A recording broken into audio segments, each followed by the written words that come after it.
Good evening, everyone. This is Sunday. I am your moderator for tonight, and we have some great co-moderators online with us tonight as we continue to read My People Are Rising by Aaron Dixon. And what we're going to do is start with our statement of unity, get into the read, and then after that, we're going to follow the read with our question and answer discussion. So to start with our session tonight, I'm going to ask if anybody's interested in reading the Statement of Unity.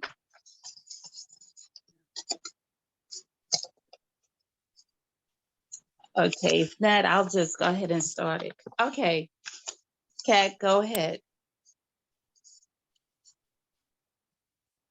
We can't hear you. Oh, there you go. You got it? I'm trying to open it up right now. Okay. Why my picture's not on? Okay, here we go.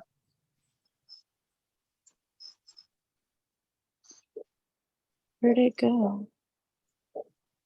We can start it, and you can take the second part if you like.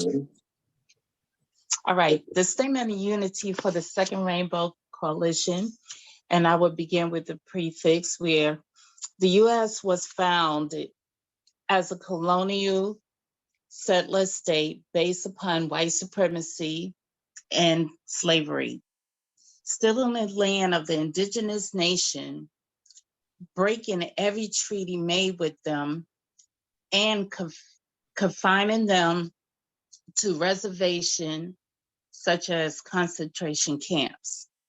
As the country became more powerful, the eagle sunk its claws into another nation, making war on Mexico and grabbing its northern territory, invading Cuba, Puerto Rico, Hawaii, and the Philippines, and either annexing them outright or making them colonies or neo-colonies. And in the 20th century, it became the major imperialist power in the world, exploiting both the people within its boundaries and those in every other country, bullying them with military intervention and robbing them of their right to self-determination.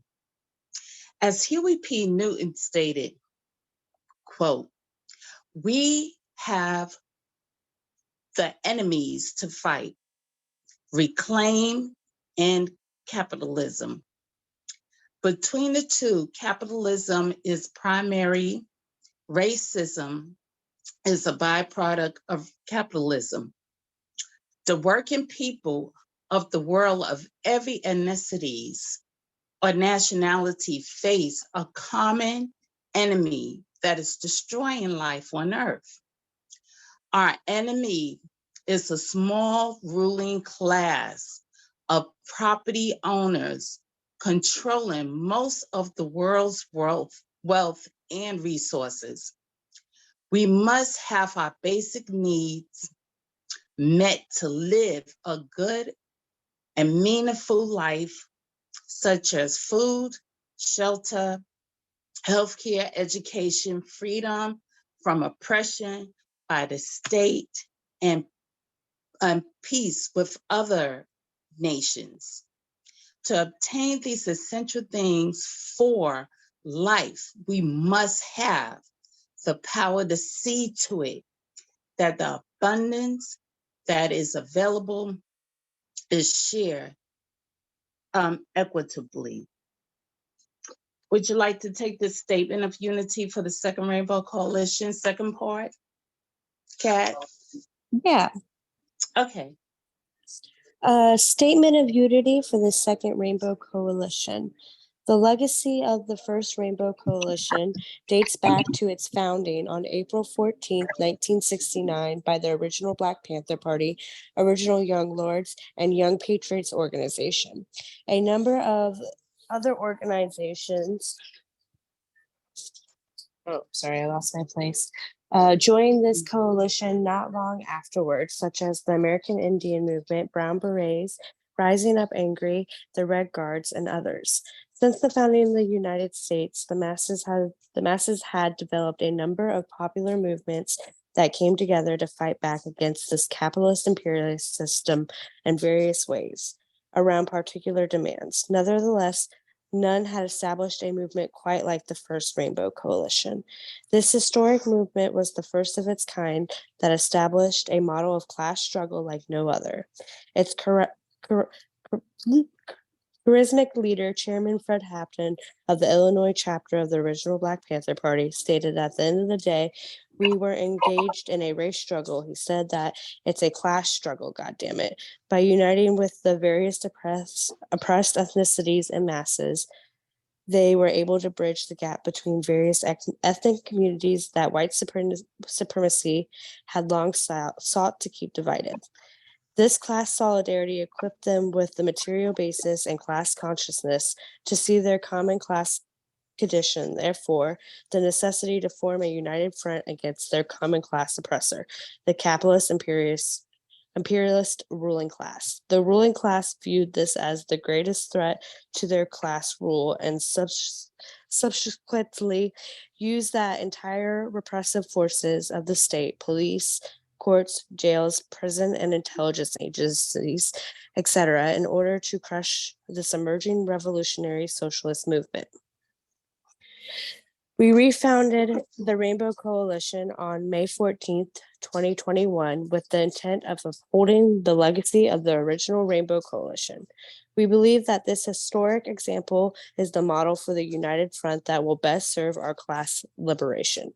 By upholding the 10-point program of the original Black Panther Party, which was subsequently adopted and later expanded by the original Young Lords, Young Patriots Organization, and all other original Rainbow Coalition members, we establish our programmatic unity. The 6 disciplinary rules that we uphold ties all organizations in our coalition to a common professional discipline. History has bestowed upon our generation a common class mission to fulfill. The representatives of the capitalist imperialist ruling class, represented by the Democratic Party and Republican Party, cannot liberate us. It is their class intention and interest to uphold our common class oppression. Therefore, it is only we, the oppressed masses of all ethnicities and nationalities, who must build the necessary class solidarity, class consciousness, organizational structures, and a united front that will ultimately liberate ourselves. This is what the Second Rainbow Coalition is committed to. This is the historic mission we intend to fulfill. Dare to struggle, dare to win. You want to continue reading that? Hashtag, okay, I'll take it from you. Thank you. All power to the people, hashtag boots on the ground. And all the members of the coalition, and I'm just going based on Kwame book that he has a listing of the statement of unity in appendix 2 of his book. All members of the coalition include the new African Black Panther Party, the American Indian Movement, the White Panther Party, the Green Party of New Jersey, Poor People Army, La Mesa Nacional, the Brown Berets, Fairy Feminists Arising to Resist Inequality and Exploitation, the Guardian Rebellion. Is there any other ones that I need to include? The Green Party, well, I got the Green Party here. Is there any other groups that I need to include as far as the members? All right. Well, that has been listed ever since August 21st of 2021. And to continue on with the 6 disciplinary rules in which we go by and would like everyone to adhere to, who's moderating, guest speakers, listeners, the spectators, and everyone included in the Rainbow Coalition. We are number one, members will conduct themselves in a manner to bring credit to the coalition and will treat others with respect and politeness. 2, members will be sober when on Rainbow Coalition business and will not engage in any criminal activities while a member. 3, no member will engage in violence except in extremities of self-defense. 4, members will not gossip nor be divisive to the unity of the Second Rainbow Coalition. 5, members will not act as informers nor work against the purpose of the Second Rainbow Coalition. 6, nobody is authorized to speak for the Second Rainbow Coalition unless authorized to do so. Is there any questions or any concerns or statement? All right. So what we're going to do is continue reading the journey of Brother Aaron Dixon in his in the revolutionary movement as a Panther, where the last chapter he spoke about the emerging of the Panther. And we're going to continue on with chapter 11, where the caption states 7th and Wood, April 1968. And our brother Aaron has started off, which he have done in every chapter, by giving an insert of the songs that reflected music back in the 1960s. From the late 1960s to the early 1970s, where music meant and had a purpose, had a strong message to it. And most of the music really reflect on the relationships and appreciation of loving someone, which spoke so strongly, especially in a turban and peerless matter, that started the Black movement and the brink of our country actually going into a civil race war. So it started off by Aaron Dixon quoting, "Look over your shoulder" by the OJs. "Look over your shoulder, there I will be. Look over your shoulder, there I will be waiting patiently. Ever since my arrest for the Franklin sit-in, rebellions events had been erupting in a quick staccato manner. I was changing rapidly, but also had some inner resistance, creating a push and pull. It felt like a tug of war, an exciting yet very dangerous game of tug of war. Yet this rebellion is what I was being prepared for. In some way, this seemed to be what I was born for, to add my voice to the chorus of dissent and the cry for change.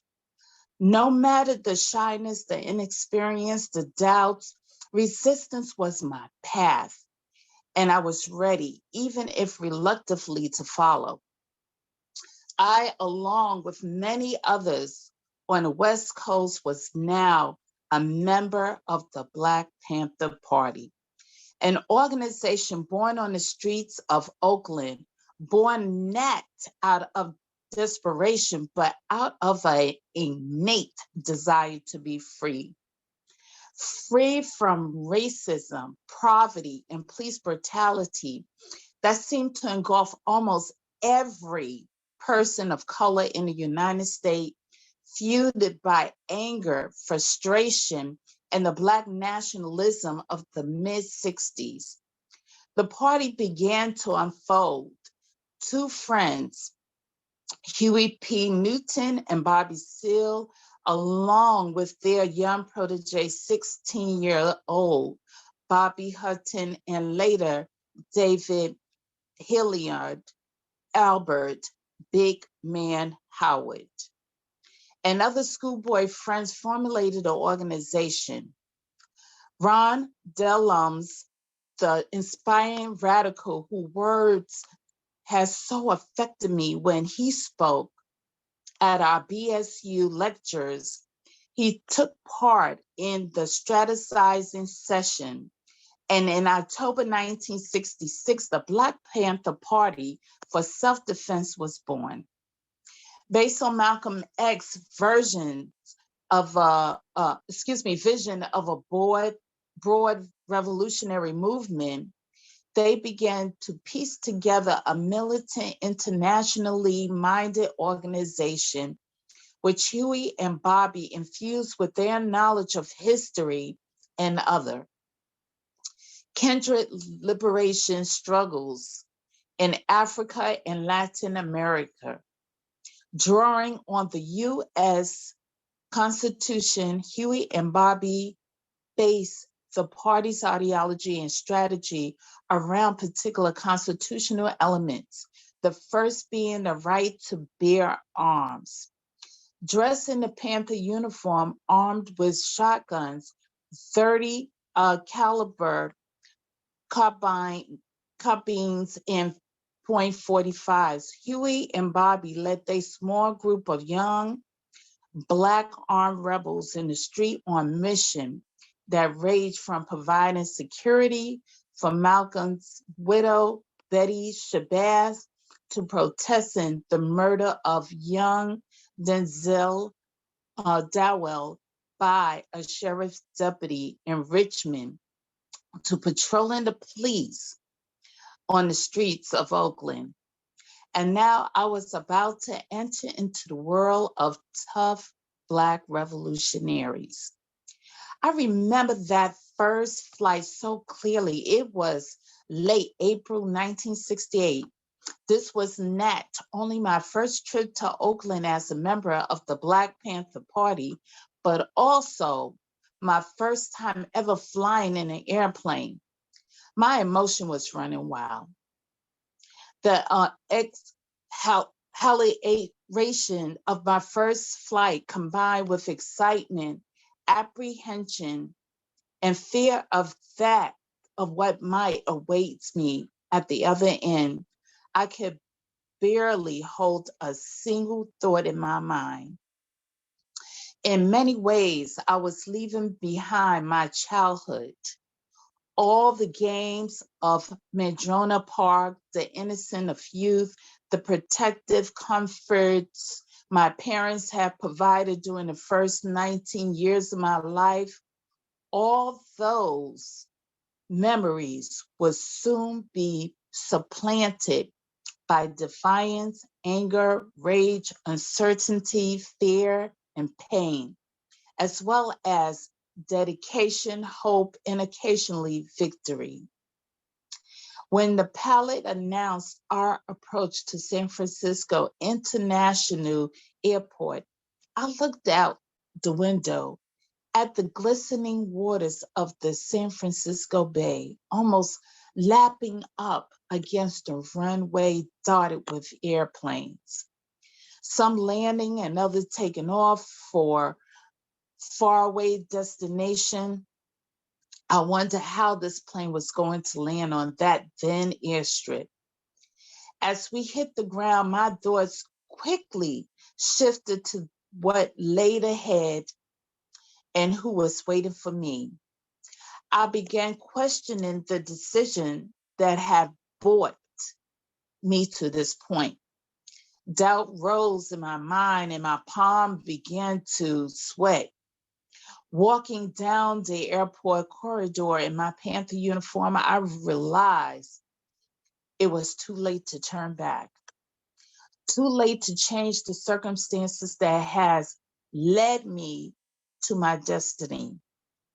The time was right for me to take my place in the movement. My hands were clammy. My Heart beat a little faster, and anticipation was building with each step. Yet I tried to stay cool, stay calm. In the distance among the crowd of white faces, I could see a tall, slender black man in a short black leather jacket. As I approached, he smiled confidently and exposing a missing tooth and several silver crowns. He was wearing thin black sunglasses, the kind we used to call, quote, pimp shade, end of quote. Quote, all power to the people, Conrad Eric, end of quote. He said as he extended his hand, quote, all power to the people, Conrad, end of quote.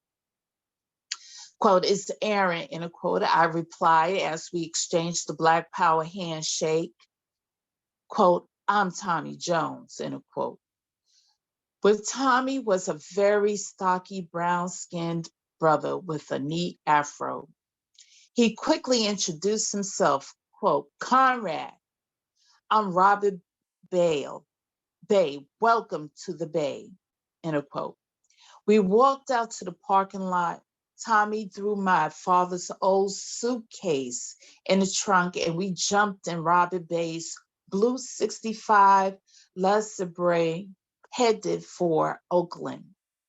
I sat in the back, excited, exchanging small talk, listening to the sounds of the congas of Mongo Santa Maria blaring on the 8-track, looking at the small white houses stacked like cars on the San Francisco hillside, the sun shining brightly. The freeway took us through downtown San Francisco before reaching San Francisco Bay Bridge. The gray, cold steel bridge seemed to stretch for miles. Yet it was only minutes before we took the exit into West Oakland and headed down Grove Street. In the distance, on the right-hand side of the street, I could see a group of young Black men milling around, some dressed in the Panther uniform of black leather jackets and black berets. We pulled up in front of the group and got out, facing the national headquarters of the Black Panther Party. The large storefront window was plastered with posters. A large one of Huey hung in the middle. Huey was sitting in a wicker chair, a spear in one hand, and a long bolt action shotgun in the other, looking boyish and pensive, distant, not quite real. This image of Huey with spear and shotgun could become the defiant image of the party, a worldwide symbol of Black resistance to the US imperialism. There was also a poster of a young man. I recognized the young Panther's face. It was Bobby Hutton. The photograph must have been taken not long before he was brutally killed by the Oakland police. He was smiling affectionately, wearing a military style hat with a military fatigue jacket draped over his shoulders. There was also a poster of Eldridge Cleaver, the Minister of Information, wearing dark shades and smoking a cigarette. I was so warmly greeted by the brothers standing out front that I completely forgot my nervousness and apprehension. I met Jimmy, Charsley, and Orlando Harrison, a 16-year-old, who coolly introduced himself, a toothpick dangling from his lips. In the office behind a long counter separating the office from the waiting area was a tall sister with a large, glistening afro who was very busy answering phones and organizing materials. She stopped, her work briefly and said, quote, "You must be the brother from Seattle. I'm Betty, the national secretary. The chairman said for you to stay with Tommy and he will catch up with you tomorrow." After mingling with some of the Panthers out front, Tommy and I split and headed to his pad about 2 blocks away on West Street. Tommy was much older than me, almost 40, but he looked to be in good physical condition. I was surprised when he told me he was originally from Tacoma, which instantly gave me a connection. Quote, "I joined the Navy when I was 18, end of quote, Tommy said. Quote, "So after I got out, I just stayed right here in Oakland. I worked for a while as a cook," end of quote. He had also become immersed in the Oakland street life, selling dope and hustling. Now he was a full-time revolutionary. Quote, "The party is the best thing that ever happened to me," end of quote, he said.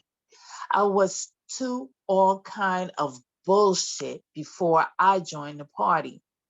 After they killed Malcolm, a lot of brothers start getting involved in shit. Now they done killed Martin Luther King and little Bobby. These pigs gone crazy, but we got something for their ass.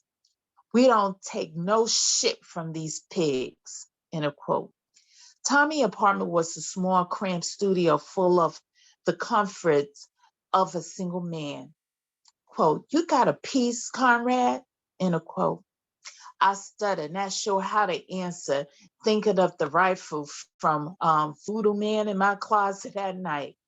Quote, I have a .30 caliber carbine, I replied, quote, "but, end of quote, quote, "Fret on, Conrad. You need a handgun. You never know when the pigs are going to think. You gotta be ready, cause they will try to kill us unless we can defend ourselves. I'll get you a piece," end of quote. I could tell that Tommy have taken a liking to me.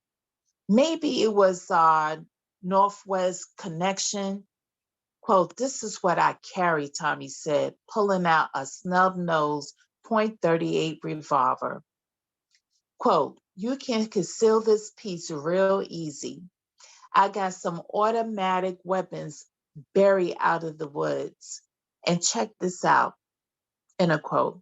He pulled out a picture of himself bare-chested, holding a Thompson submarine gun. Quote, "We aren't going to let them kill Huey in the gas chamber," end of quote. Just then the phone rang. Quote, "That was Matalaba," end of quote. Tommy reported after a brief exchange, quote, "She's on her way over to do some studying out of the red book." "You got a red book?" In a quote, he asked. "Nah, I don't," I responded. Quote, "Here, take this one. We studied Maya red book. It gives us our ideology and revolutionary principles. We study this every day." While I thumbed through this little pocket-sized book with the red plastic cover, there came a soft knock on the door. Tommy opened the door, and in walked a beautiful brown-skinned sister dressed in jeans and combat boots. She smiled ever so sweetly, yet seemed so serious. Quote, "Aaron, this is Conrad Matalaba. This is Aaron, captain of the Seattle chapter." "All power to the people," she said. I responded, "All power to the people."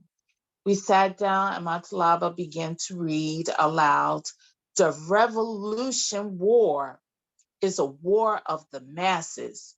It can be waged only by mobilizing the masses and relying on them, end of quote. I listened to Tamia Matalaba discuss and break down each paragraph, applying each reading to the party and to America. I participated in the discussion whenever possible, even though I knew very little about Mayo, let alone Marxism Leninism. After about 20 minutes, we concluded our study session. Many first political education PE class. Montalaba departed like a fresh breeze, disappearing into the midday sun.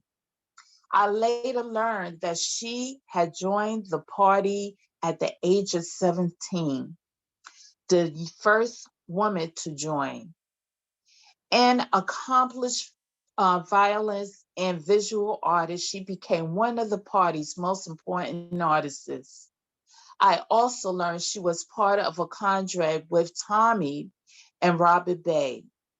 Cadres were small, informal groups within the party that studied, trained, and carried out missions together. Tommy and I went over to Robert Bay's house. His place was on 45th Street, around the corner from the national headquarters. The house was in back of another home, as was common in Oakland, sparingly furnished with a chair and a small TV in the living room.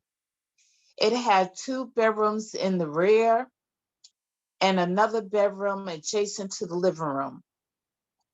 Robert shared these living quarters with two Linky brothers, Randy and Landon Williams, as well a cute young sister named Aura Scott, who was related with Landon.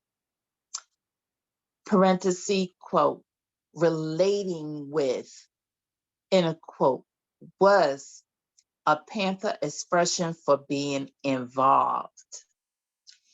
Randy and Landon have both spent time in Vietnam as Special Force Rangers. Now they were captains in the national headquarters of the party. Robert Bay had also served in Vietnam. The older of the two Williams brothers, Randy, was very reserved, a man of few words. At times, he seemed almost emotionless, a sharp contrast to the younger Landon, who was excited when Tommy introduced me as the captain of the Seattle chapter. The housemaid showed me their artilleries. Each kept a small arsenal in his room, including reloading equipment for making ammo. The weapons vary from AR-15 to carbines to Robert Bay's long bolt action shotgun, identical to the ones held by Huey Newton in the famous poster. They also show me their handguns. Randy carried a 9mm, a 9mm Astra, and Robert Bay carried a snub-nosed .38 similar to Tommy's, a weapon common on the street. Landon, in contrast, proudly showed off his big .44 Magnum. Tommy left to attend to some party business that would extend well into the evening. So I ended up spending the night with Landon and Randy. They took me down to a juke joint in West Oakland near some railroad tracks. The place was full of Black folks drinking and talking loudly and listening to some down-home blues blaring from the jukebox. Landon and Robert wearing green arm fatigue Randy jacket, moved freely through the crowd and appeared to know everybody. They talked to a number of people, with me following behind. Not long after we arrived, there was a loud crash. A fight had started and someone got knocked through the big front window by a brother who looked really crazy. Landon, Randy, and I quickly moved outside as the fight continued. People were pouring out of the club and sister was screaming in panic. Landon and Randy separated themselves from the crowd by standing quite a distance away, observing the mayhem and keeping their hands on a weapon. This juke joint was the kind of place where the poor and disenfranchised came to unwind to release the week's tension and frustration. And things could turn deadly in the blink of an eye. We left to avoid the police, who would inevitably be arriving soon. The next morning, Robert Bay took me around the corner to national headquarters, where I waited for a ride to Bobby Seale's home.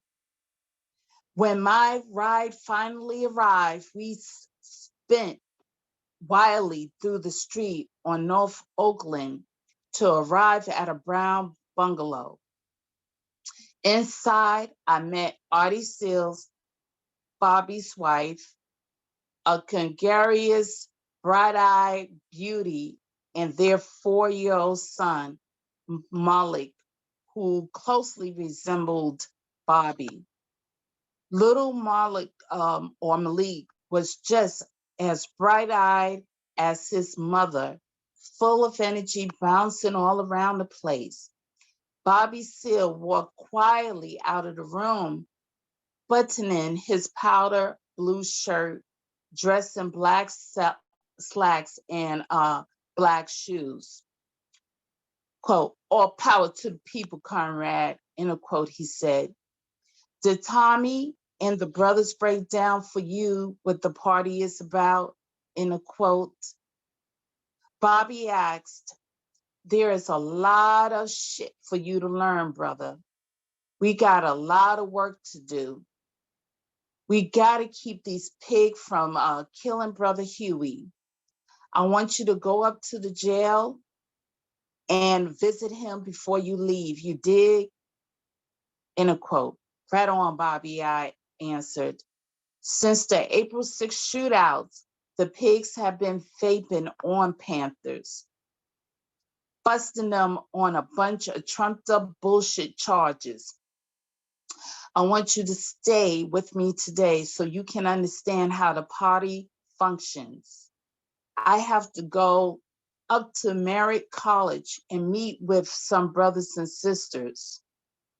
We left in a whirlwind, heading to the school, which was located down on Grove Street. Bobby talked to a class of students and met with BSU representatives. He introduced me to a young brother named Larry, the BSU president at McClements High Schools in West Oakland. Larry proved to be instrumental in organizing the BSU on high school campuses across Oakland. I just want to stop right here. Reading this first part of the chapter, it shows how resilient and yet I wouldn't say naive, but I would say the youth who was getting into the Panther Party was ready for the unknown and the known in combating racism.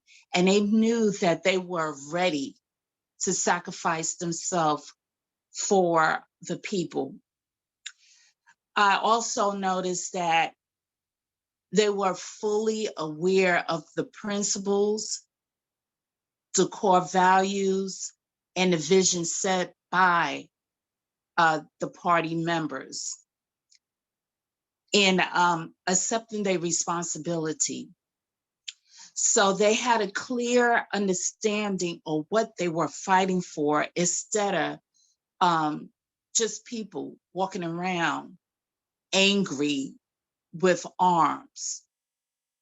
And this shows the self-determination of these young men and women at the age of 18, 19, and young as 16 as Bobby Hutton. And it shows resiliency. It shows, of course, self-determination. When you at that pivot point of being tired of what was faced during the 1960s. And I must say that was a period where our brothers and sisters not only were geared up and protected to go to battle, to go to war by fighting with guns and weapons, but they also was armed with the knowledge and had a book to know the principles and to understand what they were fighting for as if they were on a debate team and to be great orators.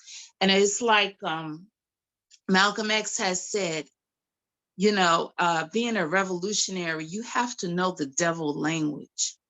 And by knowing the devil language, you can combat and fight that, and fight with intelligence and fight armed and ready. Queen Cleo, you have your hand up?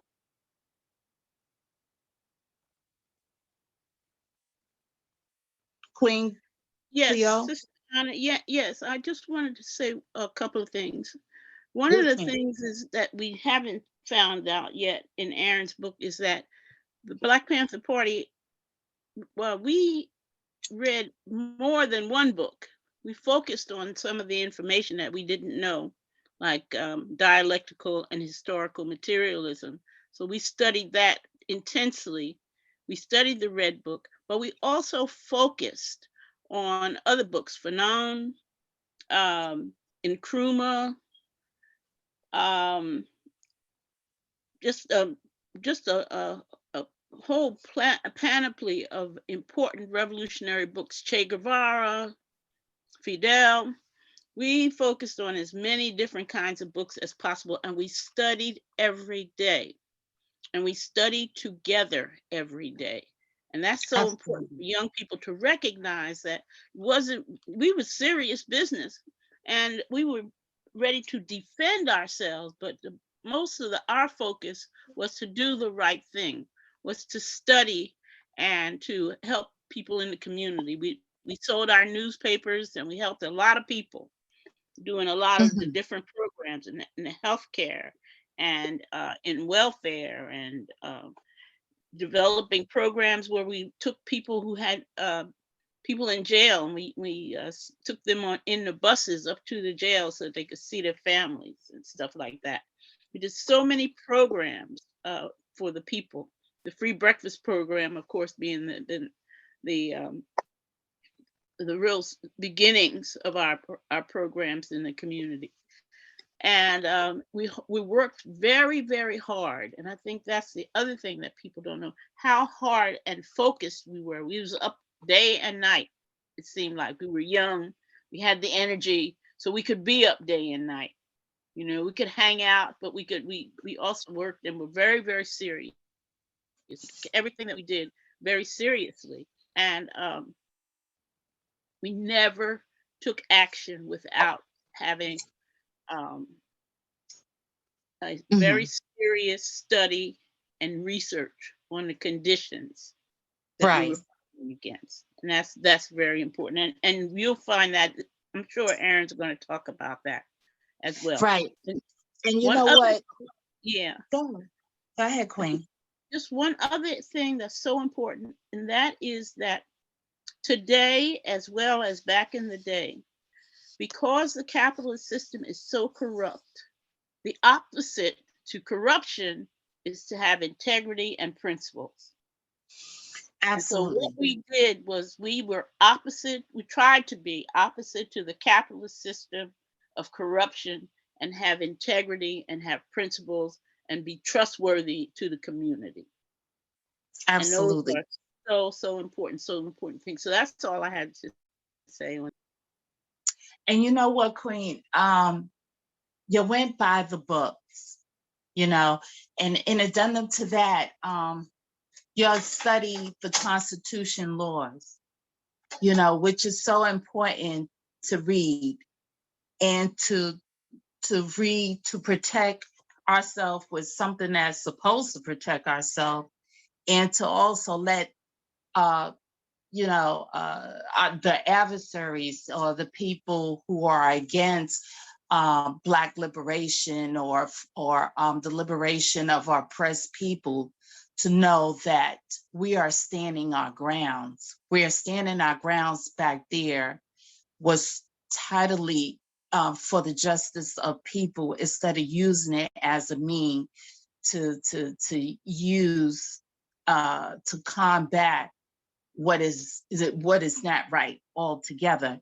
And the one thing I also noticed in the book, same thing with the other books that we read from Brother Hyde Thurman as well as Brother Kwame Shakur, is that there was not only a unity of brothers and sisters who were young, um, who was very cordial and make them feel welcome in an important organization that started from the streets, but they were safe homes, safe houses for the comrades to live in and to be cultivated with each other.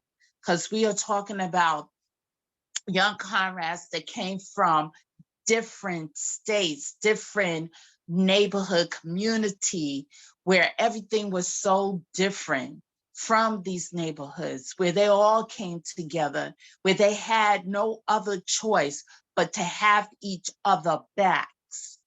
And that was the beautiful thing about it, which asks us, or have us to compare and contrast the differences of what's taken and what took place then, what's taking place now. And I see a difference, where I personally see that the brothers and sisters back then knew they were facing war. They were Yeah, facing war at the home front. that's what You want to continue on? my auntie too, because she's a part of the original party, but she used to tell me that they knew that they were taking a chance on losing their life, but they Right. still, they still had to go out there and do what they had to do as far as the community programs, regardless of, the chances that they could lose their life at any moment. Absolutely. And they knew they will be in actions where not only they will be bully club, they will be pepper spray, but the live bullets will actually hit them. Then what I see, which are, some of the leaders just saying no justice, no peace, and just marching on somebody's sidewalk. And I'm sorry for being brutal and really harsh in saying that. But at the end of the day, we got to see what we're fighting for, which these brothers and sisters have risked their lives and still behind the wall, like Brother Jamal Al-Amin and our other comrades, where they are facing 40 plus years and they're not seeing the light of day, and there are no other ways. I got to close one of my windows. No other ways where they are being released. And still we have to fight for what was basically freedom of speech, which wasn't freedom of speech. And it shows and reflects that today. Is there anything that anybody else want to say in addition to that? I just wanted to say, like, I see where you were going with and agreeing with you about, like, you know, they knew they were at war. Then you guys, like Cleo, you guys knew that every day that you were risking your lives, and like the material conditions today, even with the activists going out and going saying no justice, no peace, like you're saying, they don't they don't grasp that reality like I think they did when the original Black Panther Party. Like our material conditions have made us softer, and that they don't think that this is a war Yeah, they between the enemy state, but it is. And I think that's a lot of the problem with getting programs and getting people to want revolution. Um, I just want to say that I agree with that. Okay, thank you so much, sister. Okay, we can continue on reading the chapter. Somebody want to take over from that point? Um, I'm up to page, I believe, 121, where I could finish the paragraph. I would see him on many of my trips to the Bay Area, and we eventually became good friends. Is anybody ready to take over where to begin the chapter paragraph where it say I rode with Bobby Seale all day?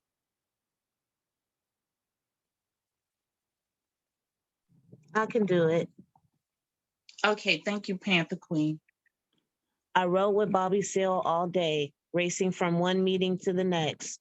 Towards the end of the day, we ended up heading across the Bay Bridge to a meeting of the party's Central Committee at the home of Don Cox, one of the party's 3 field marshals. We drove up to a gray Victorian house. The entrance was a narrow hallway that led into a plush living room filled with books and tasteful furnishings. We were met warmly by a small, young Black woman with a short afro. Quoted, "Hi, I'm Barbara." Quoted, "Barbara, this is Aaron," said Bobby. Quoted, "Nice to meet you," I replied. Quoted, "Don will be with you in a minute." Don Cox entered from one of the other rooms. He was a light complected, very distinguishing looking man, wearing a neat fro with touches of gray in his mustache. Quoted, "All power to the people, comrade. Welcome." Others began to show up. Emory Douglas, the party's chief artist, and one of its early members, introducing himself, then Captain Bill Brent, and other steely-eyed brother, and Captain Crunch, another 40-ish looking brother with a preceding hairdo and slight limp. He reminded me of the other brothers I knew who were involved in the street life in Seattle. He looked nothing like my image of a revolutionary. We were also joined by a tall, lanky brother named David Hilliard, the party's national captain, and to my surprise, Stokely Carmichael, the one who had lit the flame of rebellion in my heart. I learned that he and the other leaders of SNCC, had recently been recruited into the party. The meeting began and Chairman Bobby Seale introduced me. As the meeting progressed, the members debated back and forth. I lost my place. I'm sorry. The meeting began and Chairman Bobby Seale introduced me. As the meeting progressed, members debated back and forth, mostly about the need for more rules and discipline in the party. I sat quickly, listening to these older men, these strong, brave leaders of the party. After the meeting, Don Cox went into a back room and came out with several rifles. Quoted, "Hey, Chairman, I want to show you something. We got a big shipment of these in. They're called Santa Fe Troopers." I marveled at the rifle. It looked almost exactly like a M14, but shorter and more compact, and it used the same ammo, 7.62 millimeter MM cartridges. This weapon was later dubbed quoted, the Panther special. Right on, brother, quoted, responded Bobby. The next morning, a ride took me to the Alameda County Jail to visit our leader, Huey P. Newton, a requirement for all new chapter captains. I felt unprepared for this face to face meeting with the leader of the Black Panther Party. I tried to figure out what to say, how to present myself, and what he would think of me. I signed in and waited for my turn to go up into the elevator to the 12th floor of the jail. As I got off the elevator, I noticed how small and crammed it was up there in the visiting section. The place was jammed with Black people trying to visit family members and friends for a precious, limited time. The room was painted a dull, off gray color, giving a very dreary look. Finally, my name was called, and I made my way up to the window, which had a small metal piece that the visitor had to raise up in order to be able to speak into the cell.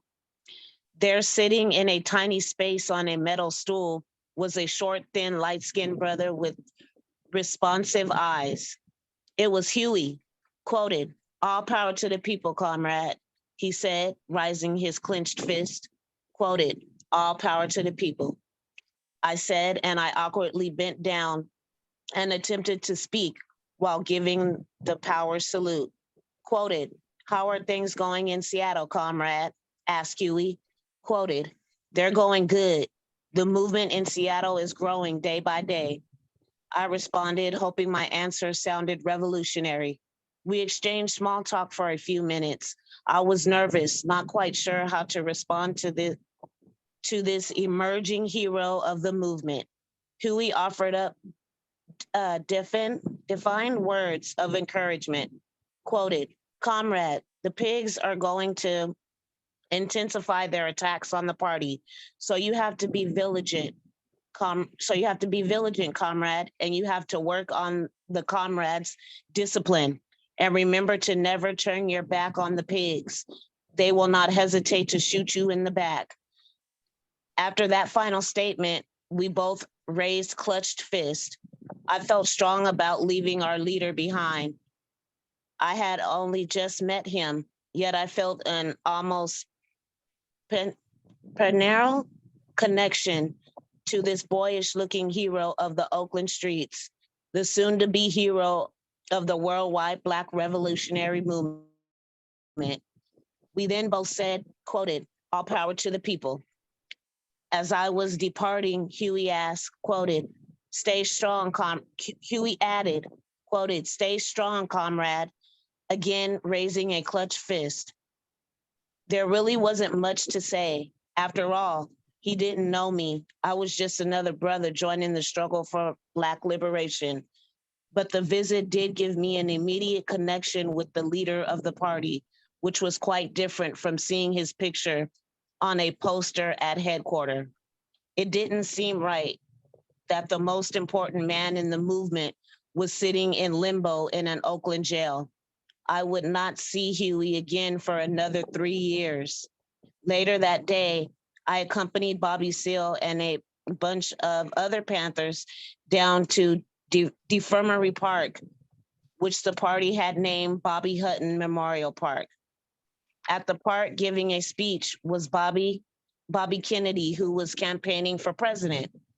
Bobby Seale started his own spontaneous small rally nearby, challenging the red-haired Kennedy to call for the release of Huey Newton and protesting the murder of little Bobby Hutton, who had no inkling that in 3 months, Bobby Kennedy would be the victim of yet another political assassination, the fifth in 8 years, with more to follow.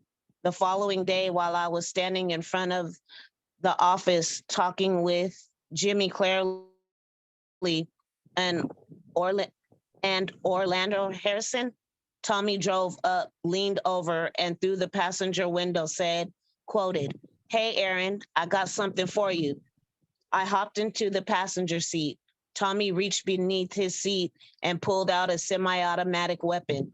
Quoted, Here, comrade, he said, handing me the brown handled pistol. It was a Spanish Lama 9mm, 9mm. You know how to put a bullet in the chamber? Quoted. Before I could respond, he took the gun, put it in the clip, pulled back the side, and let go. Quoted. This is the safety. Make sure you keep that on. Here's the shoulder holster. I put on my holster and slid into the dark silver gun. Immediately, I felt different, more complex, more a part of this cadre of new friends. We walked around the corner to Robert Bay's house to show off my new piece. Quoted, Aaron, you drink? Asked Tommy. Quoted, heck yeah, man, I responded. He turned to Robert Bay, quoted, hey, Robert, I'm going to run to the store and get some bitter dog. I wondered what the hell bitter dog was, but I was soon to find out. Tommy returned within 5 minutes, quoted, this is the Panther drink. We call it Panther piss, end quoted. He pulled out a tall bottle of dark port wine, poured out a little bit in the sink, opened a small can of lemon juice and poured it into the port. He then put the cap on, shook up the contents and passed the bottle around. When it came to me, I took a long swig. It was sour yet sweet, with a aromatic taste of it. We passed the bottle around while the OJs, quoted, look over your shoulder, played in the background. Soon I could feel the effects. It was potent. We smoked some, quoted, Brother Roggy, the Panther, code name, the Panther code name for marijuana.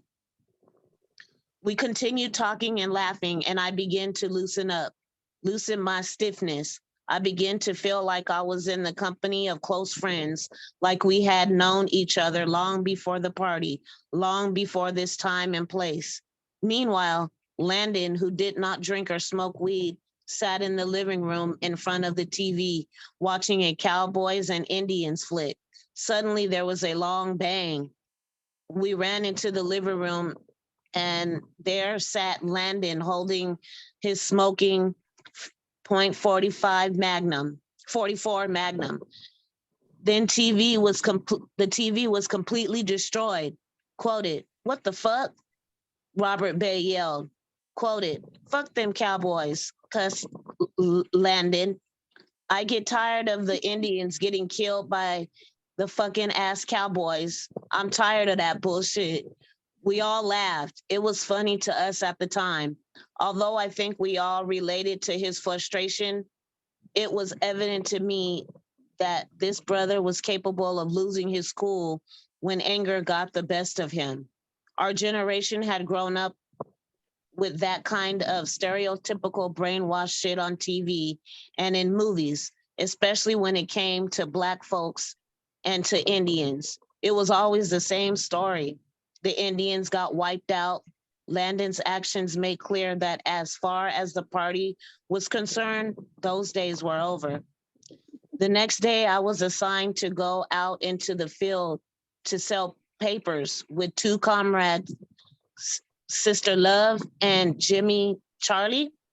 Sister Love was a talkative chocolate beauty, typical of Panther sisters, young, bold, brash, sweet, and tough.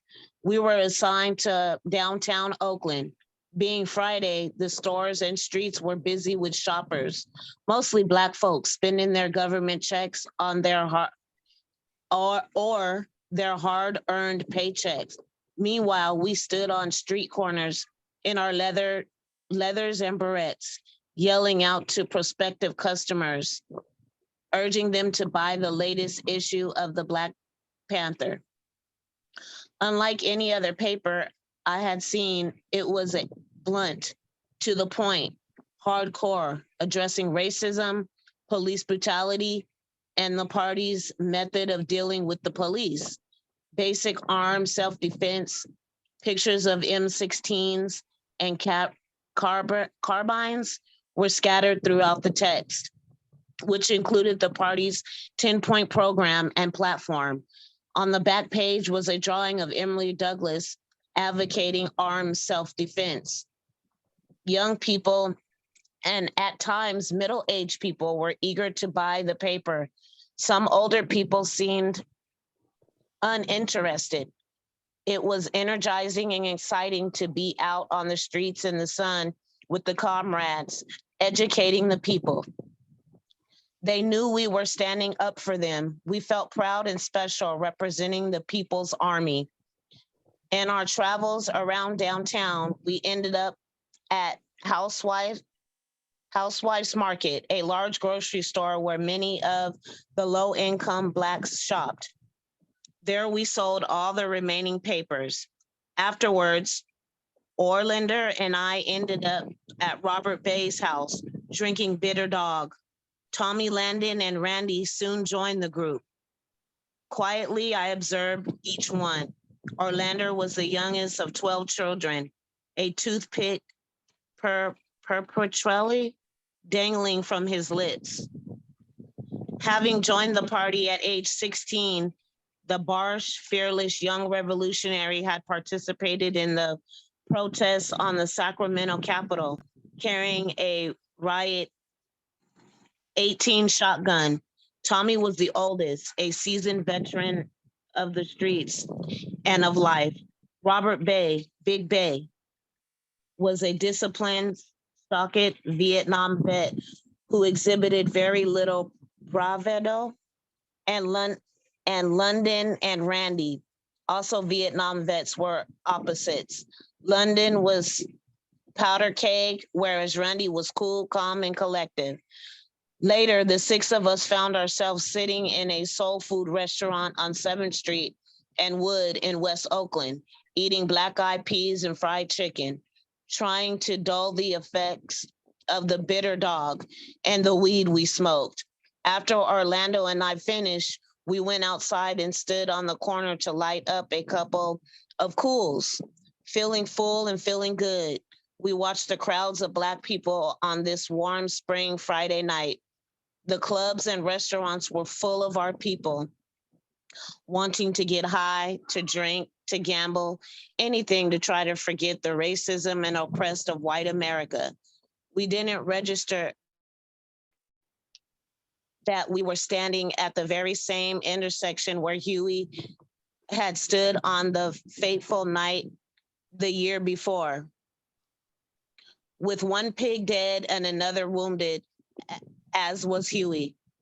But we did notice the police cruiser slowly driving past.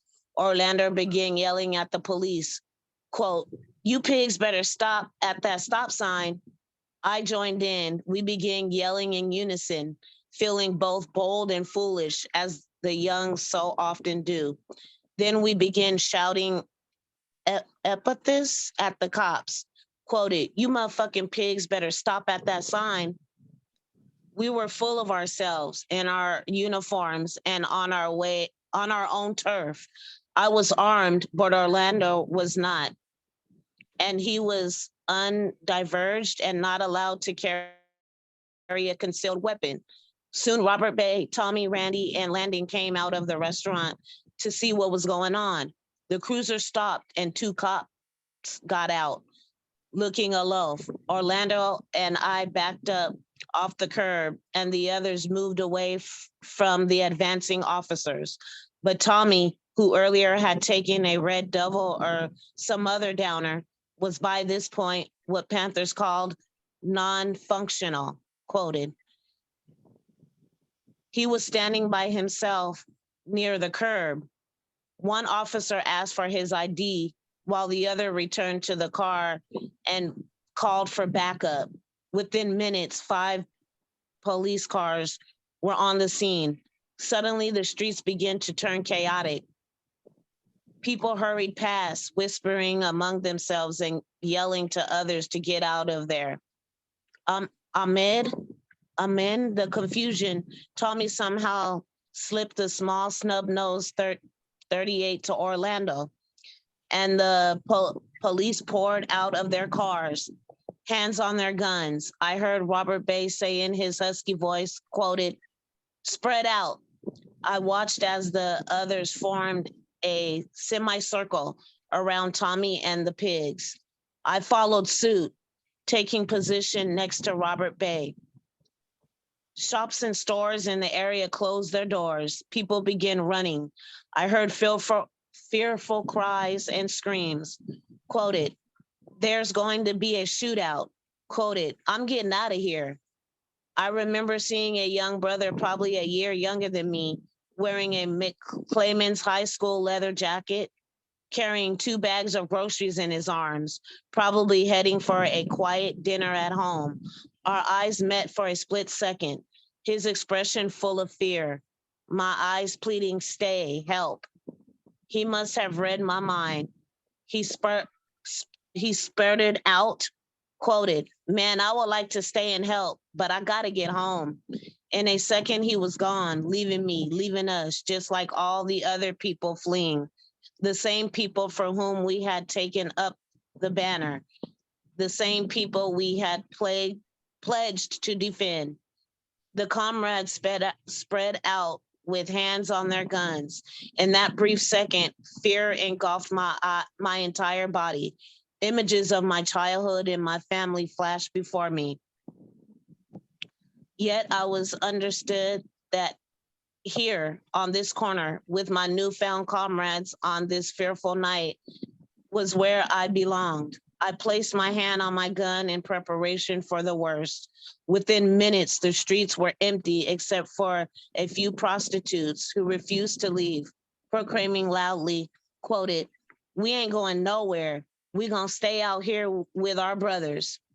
Tommy was arrested and the 7 or 8 pigs, now bunched together, turned their attention to the remaining 5 of us. For a split second, time seemed to stand still. The Oakland night was deathly quiet. Orlando was standing to my right, legs spread apart, toothpick still dangling from his mouth, semi-smiling as he always was. Robert Bay to my left, looking like an immovable object. Randy stood erect, emotionless, hand on his gun, almost daring the cops to make a move. Landon was out in front, his right hand on that big 44. The pigs, on the other hand, were huddled together on the corner, hesitant, wondering what we were going to do. That is all except for the hard-looking lieutenant out in front of his fellow officers. The lieutenant was almost face to face with Landon, had hand on his service revolver. Like Landon, he too probably had been in Vietnam. He blurted out, quoted, I'm going to search you. Landon definitely snapped back, quoted, you ain't gonna search me. The lieutenant began moving towards Landon. In turn, Landon slowly, carefully backed up. I thought about the TV blown to bits by Landon's 44. The air was thick and heavy and eerily silent. The thoughts of blood and death lingering. The lieutenant repeated his demands to search, and Landon continued to resist. The 5 of us stood by, trying to maintain our definite postures. Suddenly, while stepping backwards, Landon slipped and stumbled on the lid of a garbage can.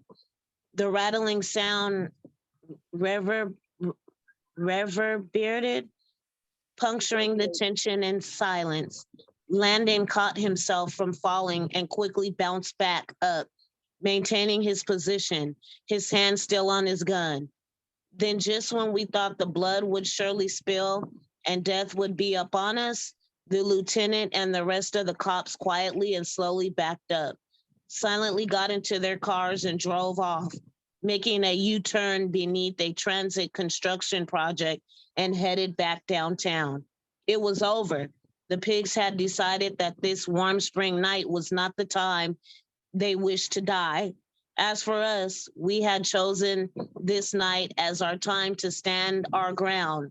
Moments after the pigs left, some prostitute friends, Captain Crunch took our weapons for safekeeping in case the cops came back with reinforcements. We were not too about to give up our weapons to the cops, not after what happened to Bobby Hutton just a few weeks earlier. We split the scene. That night, I stayed at the house with Robert Bay, Landon, and Randy. The tension had been so tight, the pigs' fear of the combatants so heavy that whatever rationale they might have given for backing out of this potential bloodbath was understandable. Simply put, we appeared to be more prepared to sacrifice our lives than they were. This was our street, our community. As Panthers, we had drawn the line in the sand. Although I was grateful to have escaped a potential gun battle, I felt proud of myself. I also felt this experience forever cemented my relationship with these four comrades. The next day, Tommy was released, and news of the standoff spread throughout the party. David Hilliard proclaimed that the incident on Friday night has served as my baptism into the party. Whereas I was relieved, the Oakland Panthers treated this as a normal occurrence. Ever since the shootout that killed little Bobby Hutton, the police and the party were at war. This incident was a battle in that war, and there would be many more to come. The following evening, Panthers from all over the Bay Area gathered in the basement of St. Augustine's Church. They came from Frisco, Marin County, Vallejo, Richmond, Palo Alto, most dressed in their Panther uniform, and warmly greeted each other, filling the room with energy and enthusiasm. There must have been 200 Panthers. It was electrifying. I could hardly contain my excitement of being among these righteous brothers and sisters. Bobby Seale brought the meeting to order, reminding the comrades of the importance of learning the 10-point program and platform by heart, and exhorting us to study the Red Book. He talked about the need to get out and sell the Black Panther paper and took reports from captains from each area. As part of the meeting, I was introduced as the captain of the new Seattle chapter, the first Panther chapter outside of California. Afterwards, comrades welcomed me into the fold, asking questions about Seattle. I was able to meet Panthers from throughout the Bay Area, including Captain Dexter Woods from San Francisco, Captain Randy from Vallejo, Chico from Richmond, and French from Palo Alto. One brother in particular stood out, and I would later come to know him to be probably the most dedicated Panther of all, Sam Napier, a thin, dish-shaved looking brother. I remembered that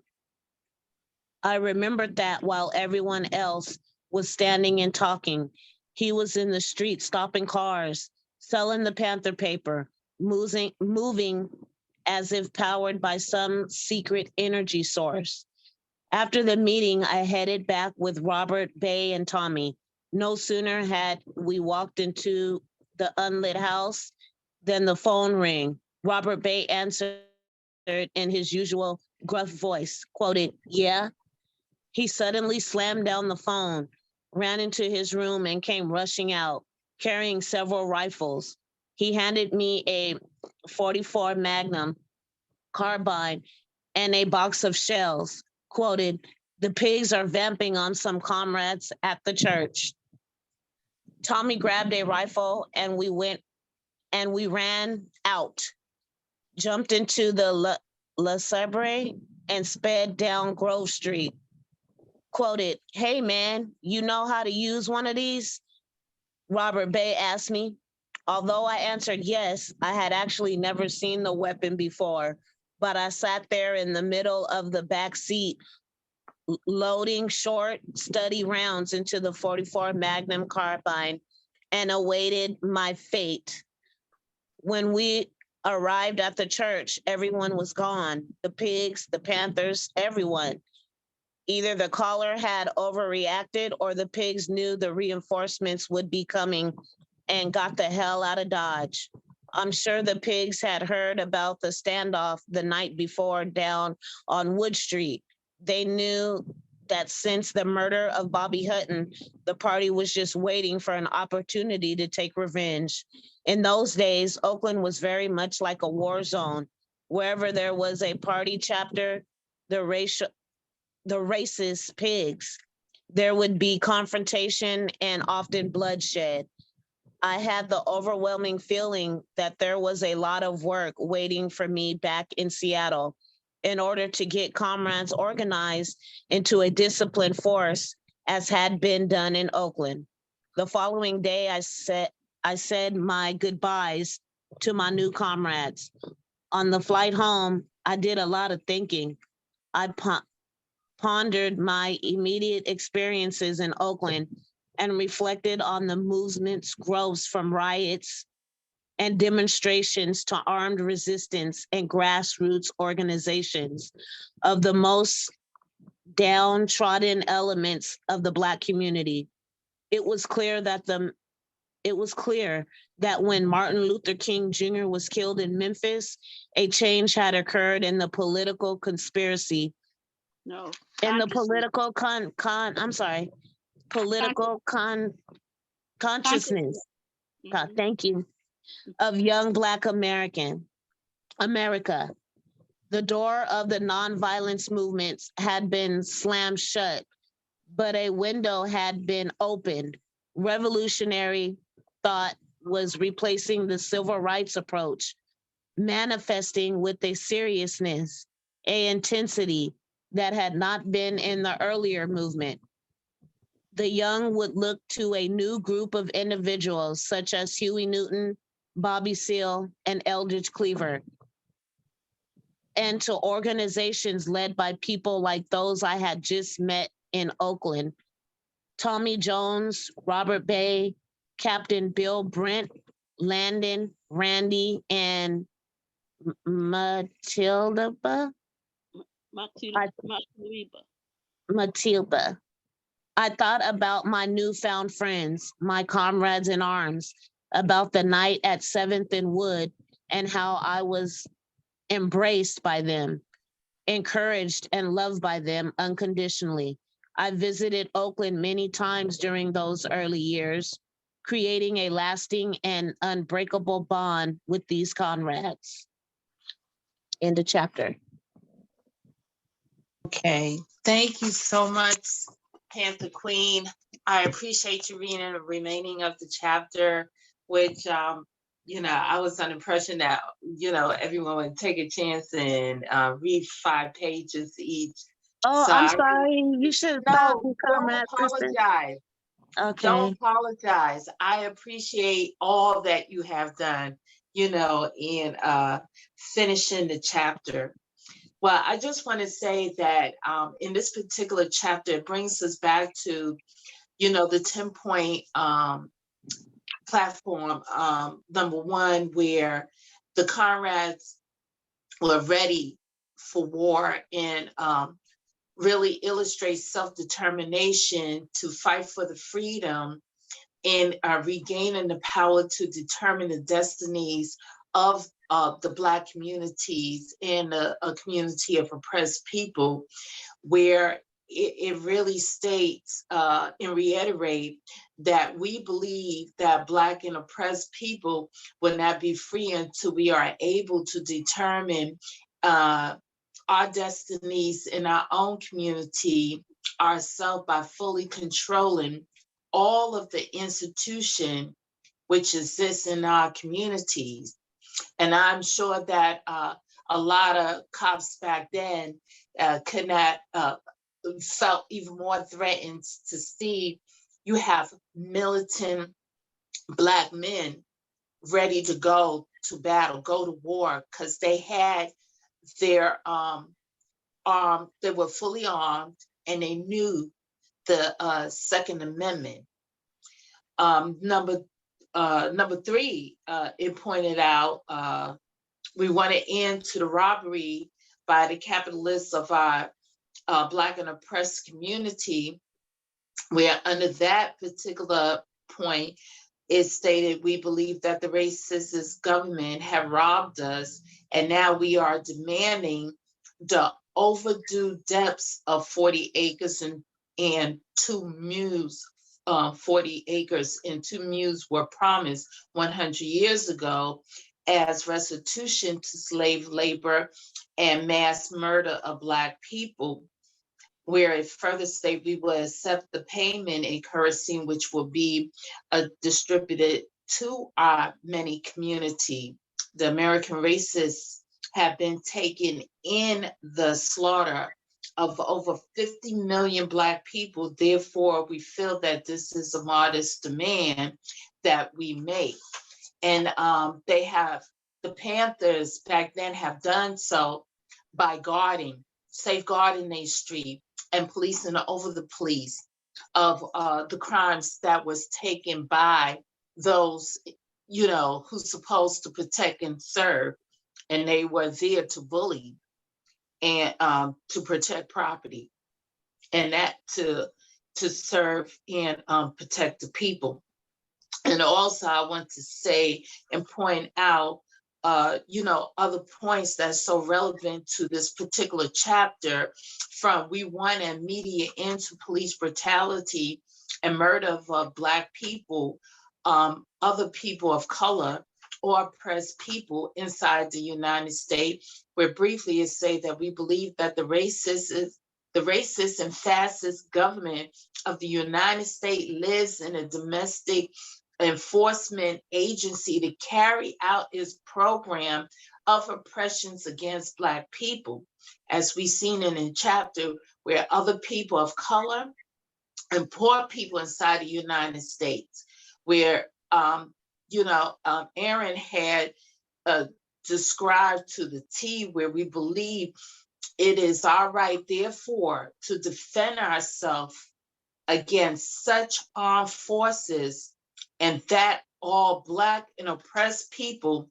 should be armed for self-defense of our homes and community against these fascist police forces, where obviously it shows domestic terrorism right there in the streets, and when the cops seen that they was outnumbered, not based on the actual number of people, but based on the fact that you have comrades who was ready, organized, they was prepared to mobilize and fully go way out there, as if, these are comrades who's fighting a war in Vietnam. And these are young, militant Black brothers and sisters who was thoroughly trained. And there's a difference from being trained and then practicing, how to shoot a target. But they was ready to lay their life in the street for our people. And then we have to look at the oath, the pledge, where it comes down to basically this one question: are you ready to die for your people? Because some individual can just look at the romantic side of a revolutionary, where there are people who see that this is the one thing, the one alternative, and seeing how they had changed the criminality mindset of someone to become revolutionary, which Brother Kwame has said in his book. Brother Thurman have expressed in his book, and what we seen in here, where there was even prostitutes who say, look, hey, we comrades out in the street. We are out here in the streets every day, and we're going to continue to fight. And we're going to stand up. We're not going to back down, because what else do we have? you know. And I just want to lastly point out number 8, where it's saying a 10-point platform, we want an immediate end to all wars of aggression. And this is a goal in which was presented where Brother Aaron and the rest of the comrades and Bobby Seale was ready and had the reason. And it further state, we believe that the various conflicts which exists around the world stem directly from the aggressive desires of the U.S. ruling circle and government to force its domination upon the oppressed people of the world, which we seen what was happening right there in that community. We believe that if the United States government or its lackeys, and you can call them the cops or the pigs, do not cease from their aggressive wars, that it is the right of the people to defend themselves by any means necessary against those aggression. And this is what we've seen again, where the comrades back then, these young, vibrant, strappy, militant guys, was really demonstrating exactly what Malcolm X, or, you know, really his name is Dr. Malcolm X, El-Hajj Malik El-Shabazz, after he went to Mecca, had, you know, made this one saying that really backed who he is and who he was. And that is by any means necessary. You fight for any means necessary. Is there anything that somebody wants to add on to that? I just want to add on that the women were just as militant and well trained as the men, and I think that's an important thing to know. That Yes. we did everything that the brothers did, plus we took care of our kids, and we set up freedom schools for the children. We set up organized ways for us to babysit. My claim to fame is that I babysat Tupac Shakur, and that is true, because that's that's the kind of work that we did. And the women, we had strong unity, and we supported each other, and we supported the brothers. That's it. That's marvelous, and that's good. Now I noticed the choice of language that was used in the chapter, in which Brother Aaron has said, when he was describing some of the female comrades as being chocolate and beauty and all of this. So we, have to also look at the reality, of some comrades was looking at other comrades on a personal scale, when you got to see your comrade as a comrade who's gonna fight with you.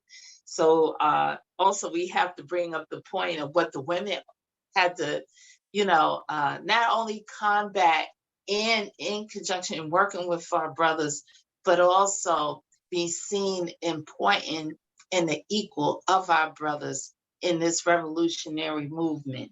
So I definitely want to bring that up as well. But that was a great struggle. That was a tremendous struggle inside of the party. And we fought for equality, and anything that the brothers did, we sisters did it. I was green belt in karate, and so no brother could walk up to me, and very determined to make revolution and to study with the brothers and sisters. So no brother could walk up to me and just be hitting on me and thinking that I'm not smart or I'm not a revolutionary. And I think all of the sisters felt that way for the most part. Some people did join the party because the brothers were very nice looking. They were all very nice looking, and they were all the kind of brothers that you want to, very strong, very intelligent, very militant. And at that time, lots of sisters wanted to be with brothers like that. But if you came into the party, you had to change. You couldn't just be there for the brothers. Quickly. You had to change. So, yes. Right. And you know what I find that found so amazing is that when Brother Aaron had went on a plane and he was fully geared, he was suited and booted, and usually that's not the case. In which we as comrades don't want to bring attention to us ourselves unless we get to our destination where we need to go.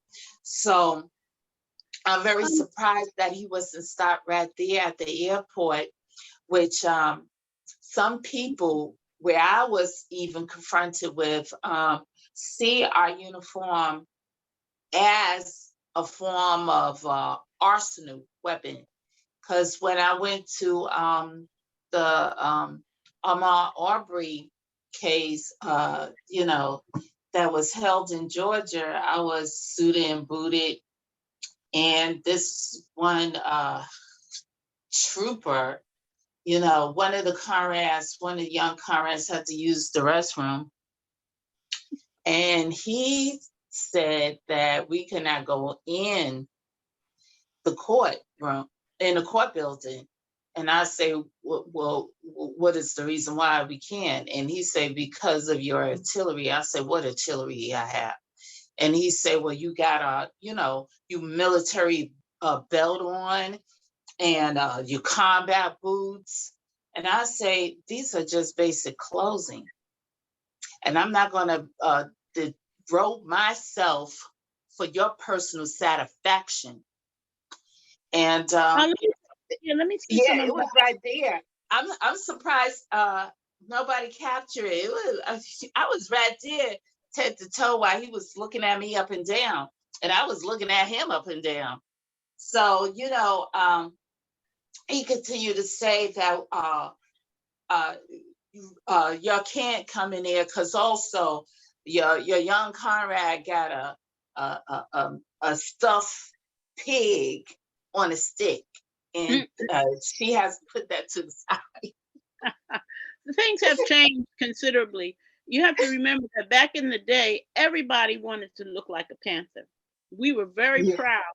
Our uniform was something. When the people in the community saw our uniform, they stood a little bit straighter. Their backs stood a little bit straighter, and they respected that. And the young people, there's so many people who said they were Panthers, who were not Panthers, but who wanted to be a part of that movement during that time. And Wow. and everybody wanted to have pretty much a lot of young people dressed like us who were not even Panthers, is what I'm saying. That is not the case now. People don't dress like that now. Women don't wear their hair in little afros like we used to. But back Right. during that time, women were just what I got on, a gele, and underneath was a very small afro. And that's what was going on. Or you had a large afro like Sister Kathleen or Angela Davis, one or the other. And it was, none of that mattered because we were still working together and trying to be strong together. But really, people respected that look, that uniform. And I'm so proud to have been a part of that movement Right. back in the day. And to sell newspapers on the street, that's another important thing, is to talk to the people in the community. In order to really talk to people, you had to sell your newspaper and explain to the people what's in the newspaper. So you had to read it so that you would be able to be successful in selling. You got 100 newspapers, you got to sell all of it. Right. So yeah, those were the kinds of things that were very important, but you had to know what you were talking about. Absolutely. And I find that the best and the most trustworthy news was the newspaper, because you couldn't trust exactly what was on television, and it's still valid today. But a lot of people, in comparisons to today's society, is more visual and more immediate. They drive for a strong desire of getting the end result of, or the mission of what needs to be done, which of course with social media decline the rating of a lot of people relying on a newspaper. But the one thing about the newspaper, like you mentioned, Queen, is that with the newspaper, you were able to read and you were able to bring conclusions and have a reason for a debate and an intellectual debate of the reason why, you had the Panthers out there in the streets. You had the Panthers really and ready to fight to the bitter end for our people, and were ready to prepare for any kind of debate because they knew the type of language that they had to not only study but prepare themselves, from the Constitution laws to the penal system to even just standing their grounds. And I find To out the what demographics in each community. We knew the demographics, and we could quote to you how many people of which kind lived in each community that there was a Black Panther Party. So being able to absolutely. know the businesses in the community where you go to ask for donations for the free breakfast program, and of course you know how successful we were with that. But I just wanted to say that. Right, right.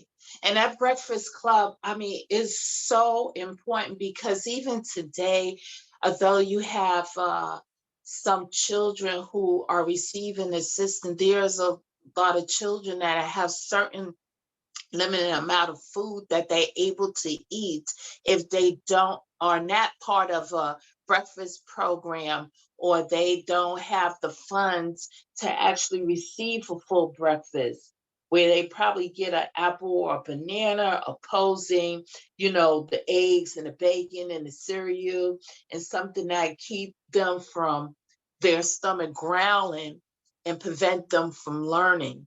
Because of course, with the Panther, they see how in the world you can study anything when your stomach is growling because you're hungry, you know. And this is something that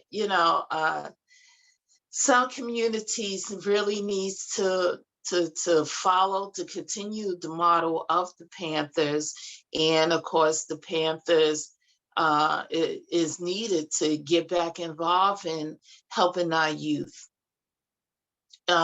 Sister Katz, is there anything that you want to include? Is she available? No, I agree with all of your saying, and I'm glad I came on here today, and it was good to be on here with you guys. Well, I appreciate all of y'all, especially our queen, Cleo. I mean, to have firsthand, experience in what have taken place back then, and to fill in all these behind scene and other areas that we don't even know. Because I didn't know, when you speak of Condrads, it's like a small, I wouldn't call it a small cell, but a small group of people who act as militant. You know what I'm saying? Like a little militia, for every action in which they are being called. And it shows in this particular chapter how organized each post were, each action were, you know, and to have a whole organization to embrace that comrade, to show that revolutionary love, which Sister Veronica, she wanted to come on tonight, but she was unable to. And it was just at this point where it was too late, where she's talk about what revolutionary love is.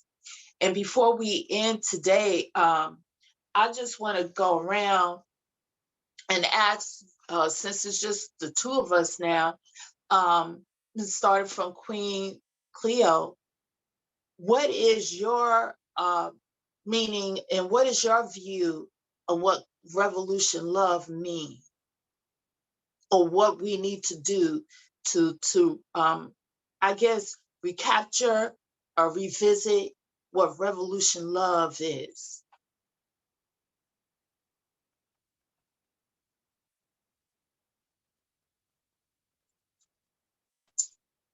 I'm sorry, I some kind of way, but I have two of us here. Hold on, one of us got to leave. Okay. Well, Sister Kat, do you want to go and answer that until our Queen Cleo come back? Sure. I think revolutionary love to me is kind of like unconditional love, but more in a like um concrete way. Like unconditional love can kind of be unhealthy sometimes, you know, but to me revolutionary love is, you know, I'm here for you for whatever, I'm here for the masses, whatever. I'm going to do by any means necessary to have love for the people and have revolution, because at the end of the day that's love for the people. And yeah. Well, I thank you for that, because I see revolutionary love as being our brothers and sister keeper. We have to look out for Yeah. each other. To be honest and to be real, you know, with the ugliness part of the revolutionary, it just come back to what it means to come together to fight for your people when there's a lot of betting and a lot of bickering. And we are so focused on a revolution where we are losing the focus of being detailed and being centered on the people. So my view of revolutionary love is to embrace our brothers and sisters who's here for one mission, and to understand and respect the guidelines, the bylaws, the mission that has been laid out for our brothers and sisters to continue that course, to hold that torch. Okay. It comes down to understanding, not only reciting those general rules, but to become culturated with those laws, you know, understand why they are written. Like, for example, knowing first aid, knowing that not only you understand the reason for learning that lifetime skills, but knowing how to save a life with CPR. Okay. And some people, you know, use it for, you know, to get back at someone. So we don't need that, or use it just for fighting words, whatever. But brother, you can be out in the street, or sister, you could be out in the street, and you never know when that one brother and sister sees what's going on and can save your life, you know, and it's Yeah, very important. that's what I tell people about the Narcan and stuff too, you know, like you holding that overdose reversal, you can save that life that you walk by, like, you know, no matter what you Absolutely. think about it. And That's that's what, revolutionary love, even if you disagree with the drug use or disagree with the fact that, or think it's enabling, at least you're going to save that life. right. And to get in understanding, having these educational classes, practicing, even if it's virtue, because as you and I know, there's some people who's even licensed would say, oh, those videos don't mean nothing.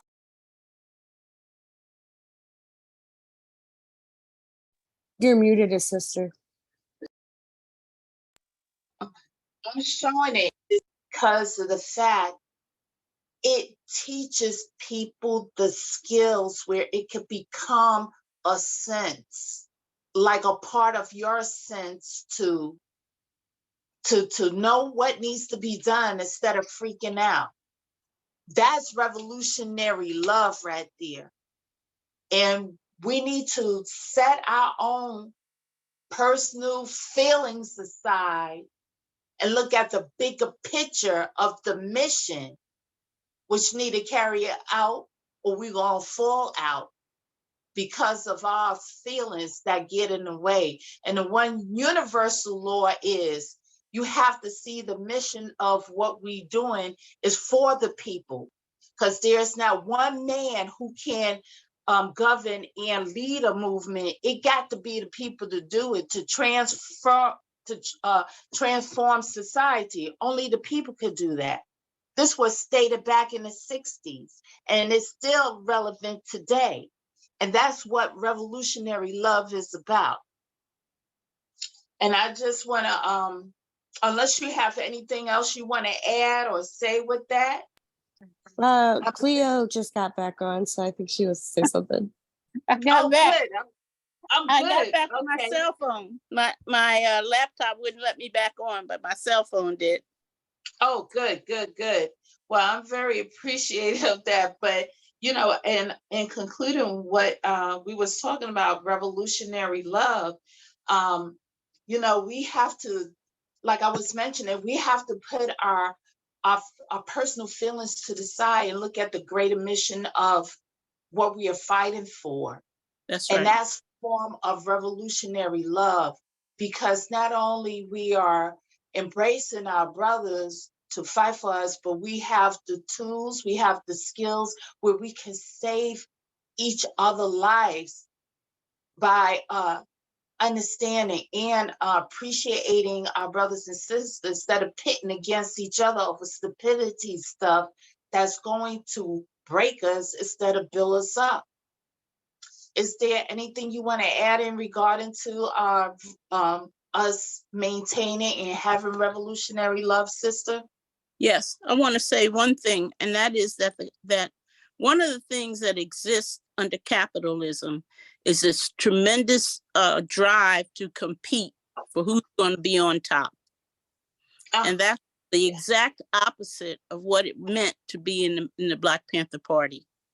There was not that drive for who's going to be on top. We, our leaders founded the organization, and our rank and file members pretty much took our roles very, very seriously. And everybody was respected, and everybody was respected for the role that they played in the organization. And so there wasn't so much of what exists now, and also what existed then is this struggle for who's going to be on the top. I'm better than you, you're better than me. People have different roles. People do different things, so that right. We're able to respect each other's roles, so that there wasn't the competition level of competition this now, you know. And that's so interesting that we still see that in organizations, that people are worried about what position that you're going to hold in the organization, and not what contribution do you make to the organization. That's the key. Absolutely.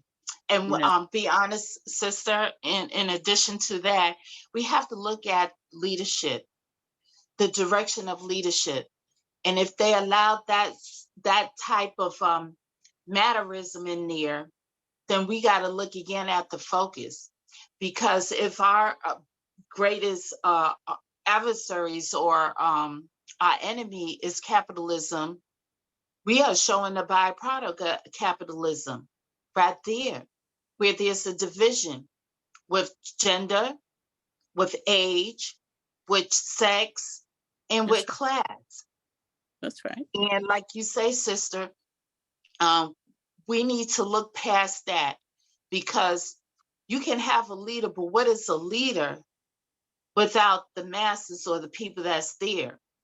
You know, because a leader is the one who will help grow the organization and respect those who are there to fight with him. And if we always glamorizing these leaders, you know, that the person who's ruling over the masses is the one who's going to step over the masses. So I agree with you a whole 100% behind that. And I hope with what we are saying in this video tonight, it really reach out to those who really needs to hear it. Because we cannot get no further if we keep on falling back on the same thing that's ruining a whole organization that was designed for the mass of people to come together. And That's I right. really appreciate it. Is there anything anybody want to say before we conclude? Well, I want to thank all of y'all, and I have said this many times over and over, but it leads that back to the same thing concerning attitude. And I just want to share it again because I read it every day, and it means so much and enlighten me, and it really have me to meditate and just think over those things that can hold me back and see other things and which can override them. And it goes like this, and I'm glad that Kat, you are on so I can read it. And it's by the author Charles Swindoll, and it goes like this quote: "The longer I live, the more I realize the impact of attitude on life.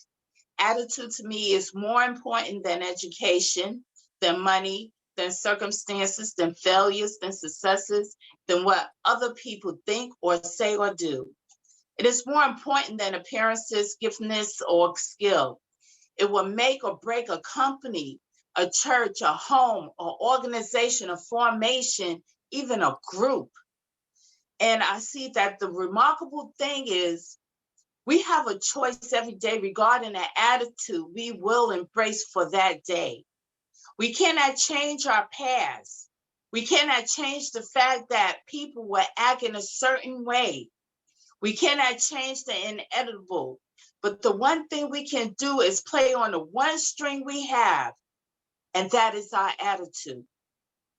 Mhm. And it's at a point where I am convinced that life is 10% what happens to me, but 90% how I react to it. And so it is with you. We are in charge of our attitudes. Right. So I like to thank you, Queen, for joining us. I look forward to you joining us next Sunday and helping us moderate and putting you on our chat group. Sister Kat, I appreciate you coming on, giving the host tools. And I look forward to seeing you when we meet up. Tomorrow, Brother Lobo, he's going to continue reading chapter 4. He's going to read chapter 4, and I believe the caption of that, if I could turn past these 18 pages, unless you have it. Oh, yeah, July 1968, where Aaron Michael, I'm going to speak more about the Panther, comes to Seattle. And Mhm. so I look forward to that. And again, I appreciate each and every one of you, because I tell you, your insight, your information means so much of what we need to do now as comrades, as observers, as spectators, and as fighters. I thank you. And I'm so grateful for y'all. Okay. Good night. Thank you. Okay. Black Power. Stay strong. Okay. Thank you. See you, sister.